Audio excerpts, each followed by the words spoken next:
You can use this button to log into WordPress, but let me show you how to get there just in case you close this pop-up window. I'll close it, and by default, we are on the Hosting tab. This Edit Site button will take you to the same place. Or, if you visit the Websites tab, clicking Edit Site here will launch WordPress as well. And then here on this page, select that you are following a tutorial. And now we've arrived at the WordPress admin dashboard.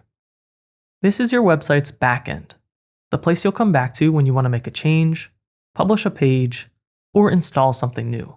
Before we start designing, let's quickly clean up this dashboard and adjust a few settings so that your WordPress admin dashboard is free of clutter.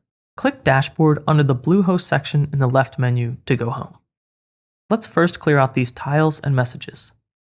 I'll dismiss the welcome banner, and then I'll open Screen Options. Here, I'm going to uncheck all of the screen elements. You can always add ones back in later if you'd like. Then I'll collapse my screen options. To remove some of these notifications, I'll go to the Plugins tab. We'll come back here later, but for now, I'll select Creative Mail, Monster Insights, Jetpack, Opt-in Monster, and Yoast SEO. I'll click Bulk Actions, then Deactivate, and Apply.